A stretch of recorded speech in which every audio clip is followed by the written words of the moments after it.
The first town and stop for most travelers visiting Banff National Park, Banff is a quaint mountain town surrounded by raw, visceral beauty, and it was the obvious place to start my Canadian Rockies adventure. Located within the boundaries of the park, housing and development of the town is closely monitored and capped, which has allowed one of Canada's top tourist destinations to maintain its authentic character while preserving the spectacular wilderness around it.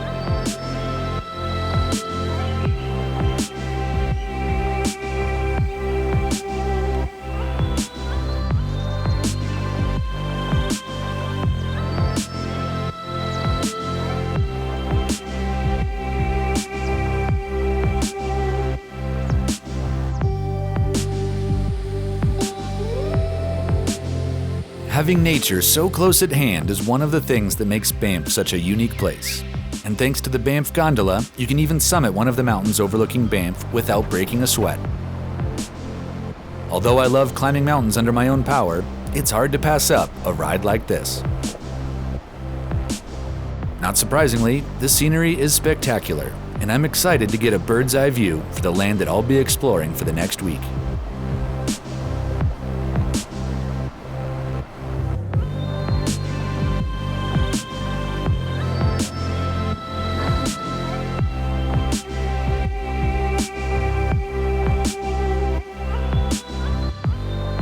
As much as I love the vibe of the town, I can't help feeling the pull to explore deeper into the wilderness.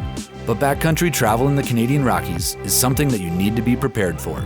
So I'm meeting up with Michelle McCullough, a ranger with Parks Canada, to give me the rundown about the do's and don'ts of backcountry travel in Banff National Park. Hi. Hey, how's it going? Good, thanks. Yourself? Doing great. Welcome to Banff National Park. Thank you so much. This is our playground. Oh man, this is spectacular. I'm pretty fond of it. I'm from here. Oh wow, I see why you would be. Yeah, never tire of it. Well, as a first-time visitor to Banff, we share this park with bears, so the idea is that you want to prevent having an encounter, make lots of noise, carry bear spray, know how to use it, but it's up to us as humans to make the effort to know that they're out there. You've really got to do trip planning. This isn't the kind of thing that you can just do on a lark. You've really got to do your homework, get your maps, get your tools, think about what your skill level is, and pick some areas and trails that are well suited for your abilities.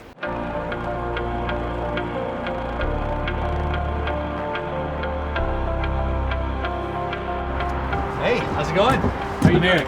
Eric, nice to meet you. Gordon, White Mountain Adventures. You want to go for a heli hike? I absolutely do. Let's go. All right. There are so many options for adventure here that it's hard to choose what to do. But heli hiking is right at the top of my list. So I'm pumped to be meeting with Gordon Sturman, who is a longtime mountain guide and owner of White Mountain Adventures. Hell yeah.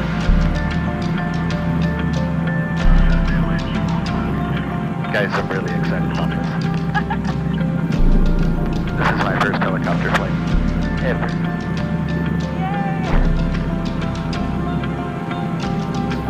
Wow, that's a long way down. That is a long way down. It's always nice when you do parachute dropping, when you climb up to 12,000 feet and then open the sliding door and then you hear the screams. Oh, that'd be a scream, all right. Yeah.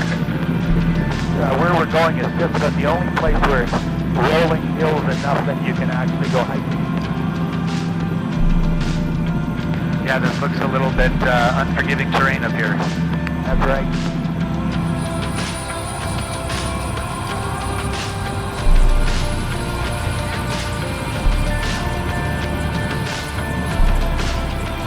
Although I really enjoyed my time in Banff, I'm excited to start exploring the backcountry. And I can't think of a better way to do that than with my first ever heli hiking trip. Watching the helicopter fly off, it's hard not to feel a little overwhelmed by how remote we are. Even though I'm very comfortable in the backcountry, and I know Gordon has been guiding in this area for years. Yeah. Okay, let's go.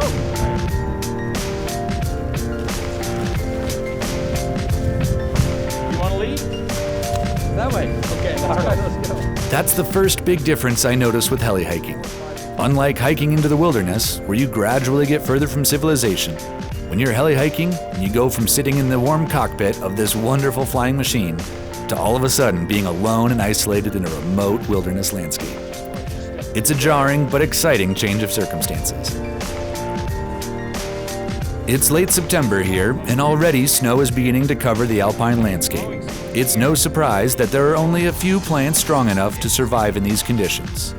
But the lack of vegetation lets the rock tell its own story and offers a glimpse into the incredible history of our planet. All sedimentary rock, meaning it was under an ocean, a pretty shallow ocean actually, about somewhere 300 million years ago. Yeah, and so corals grew in this area. Really? And, yeah, and you can see, and right here are some remnant shells. Those are all old corals right there, right there. Yeah. Yeah, very cool.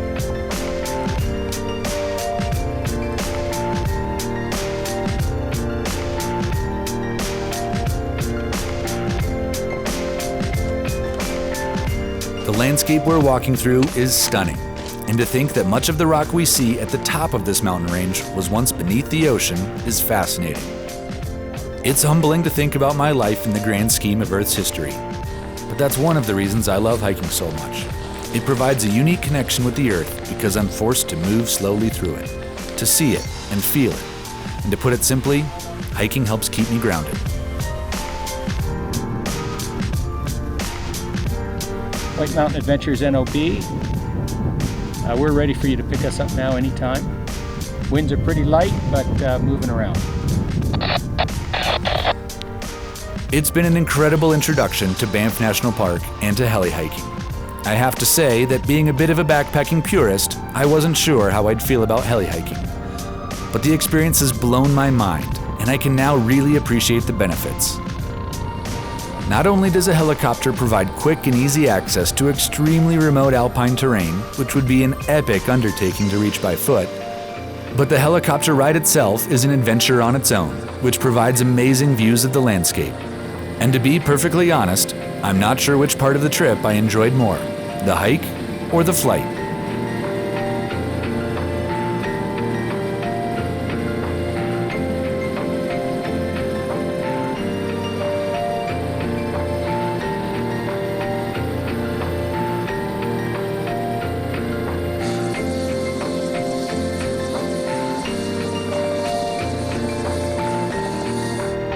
Oh man, well thank you so much. That was You are truly so incredible. welcome. Great day.